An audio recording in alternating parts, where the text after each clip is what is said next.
Let's get a steer on these markets and bring in Sam Stovall now, Chief Investment Strategist at CFRA Research. Sam, always good to have you on the programme. First up, how would you characterise the current market setup? Do these new highs make sense to you, and how are you participating in this rally? Hello, Sri. Good to talk to you again.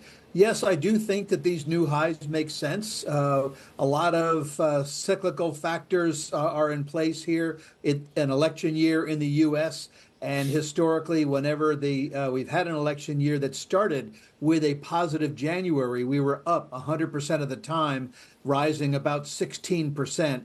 I think investors scratching their heads thinking, why didn't we go down even further when we experienced the most recent 5+% pullback?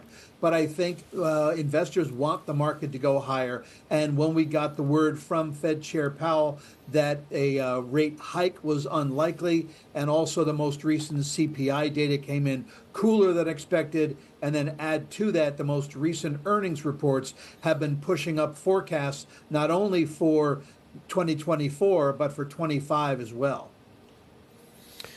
Absolutely, Sam, and earnings are central.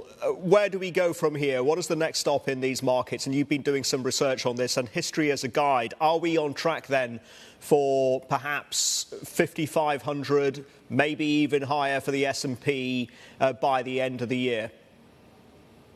Well, I think 5,500 might be a bit of a stretch. Our expectation is about 5,450.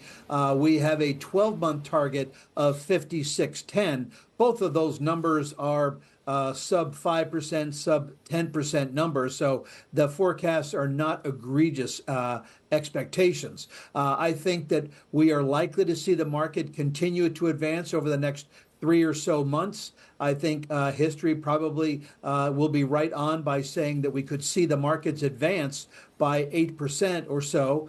And you want to let your winners ride. Historically, you want to stick with the best performing sectors and the top 10 sub-industries from the most recent bottom to the break-even period, because they tend to continue to outperform in this post-pullback period.